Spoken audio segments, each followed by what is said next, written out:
It's another edition of the Trading Tips video newsletter, teaching you how to become a successful trader today. This video newsletter is brought to you by consensuspicks.com. Welcome to this edition of the TradingTips.com video newsletter. In this episode, we'll be looking at moving momentum, a strategy which utilizes several of the tools explored in earlier TradingTips.com episodes. You use multiple indicators to synthesize a three-part trading strategy which we call moving momentum. Without further ado, let's begin. Moving momentum uses moving averages to define the long-term trend, or what some traders call a bias. Once the bias is determined, moving momentum then waits for a reversal to improve the risk-reward ratio of the trade. This is done using the Stochastic Oscillator and MACD. All of these topics were covered in earlier TradingTips.com episodes, and you can search for them at the site.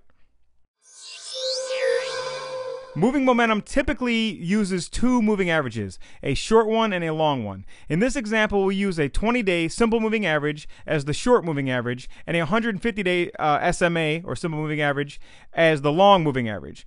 Using these numbers, moving momentum would hold that a stock is in an uptrend when the 20-day SMA is above the 150-day SMA, and in a downtrend when the opposite is true. When the short moving average is above the long moving average, there's an uptrend. When the short moving average is below the long moving average, there's a downtrend. Here's a real-life example of a one-year chart for Oracle, ticker ORCL. Oracle's 20-day SMA is in blue and its 150-day SMA is in red. As you can see at point A, Oracle's short SMA fell below its long SMA, indicating a bearish trend. Certainly, the stock lost plenty of ground between point A and point B. Point B indicated the beginning of an uptrend, and it was right, even though the stock posted minimal gains before resuming a downtrend at point C. Then at point D, Oracle's short SMA pierced up and through its long SMA, and once again, the stock has been on a solid uptrend ever since, even though it appears to be pulling back over the past 2 months or so. Regardless, one can see from this randomly picked example, this was not a cherry-picked example, that this moving average trick is pretty good at identifying trends, and that's the first element of moving momentum. The Stochastic Oscillator was covered in Trading Tips episode number 13. You can find it by searching for how to use the Stochastic Oscillator at TradingTips.com. Anyway, the Stochastic Oscillator compares the closing price of a stock to a price range over a recent period. The idea here is that stocks close near highs during bull markets and vice versa. The Stochastic Oscillator fluctuates between 0 and 100, with a move below 20 signaling a pullback in prices, while a move above 80 signals a bounce in prices. I've included another look at Oracle's one-year chart here with the Stochastic Oscillator underneath. You'll notice that 80 and 20 are highlighted with a line to make it clear when the stock stochastics went above 80 or below 20.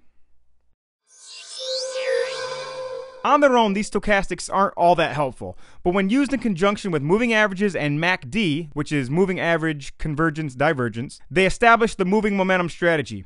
Ultimately, you get a buy signal when the following conditions are met. 1. The stock's short SMA is above its long SMA. 2. The Stochastic Oscillator moves below 20, signaling a pullback. And 3. The MACD histogram moves into positive territory after the pullback. Let's take a look at an example. In this example, all the conditions are met. The stock is in an uptrend, and at point A, the MACD goes positive, directly following a pullback in the Stochastic Oscillator. The same thing happens at point B. In both cases, the stock went higher following the points. But when do you sell? A good rule of thumb to be conservative is to sell when the stock's share price falls below the short moving average. If you followed this rule, then you would have made nice, low-risk profits on both of these instances without suffering much in terms of missed opportunity. Not surprisingly, the moving momentum sell or short sell signal is basically the opposite of the buy signal. Under moving momentum, you sell when 1. The stock's long SMA is above its short SMA, 2. The stock's Stochastic Oscillator moves above 80, signaling a bounce, and 3. The MACD histogram moves into negative territory again after the Stochastic Oscillator bounce. Let's take a look at an example.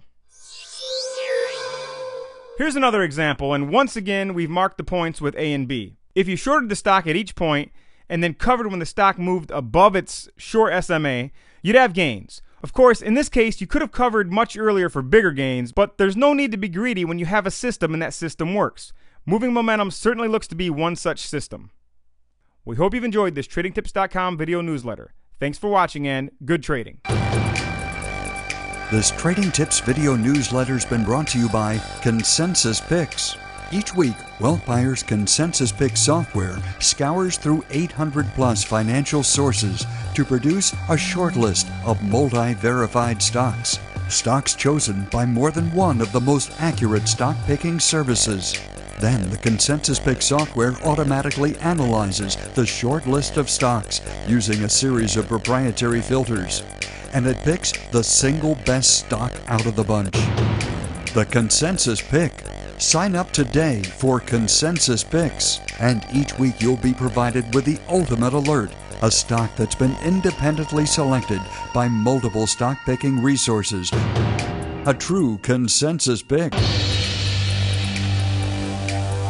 Visit consensuspicks.com to sign up today. View more Trading Tips videos. Visit tradingtips.com. Sign up for our free video newsletters and become a successful trader today.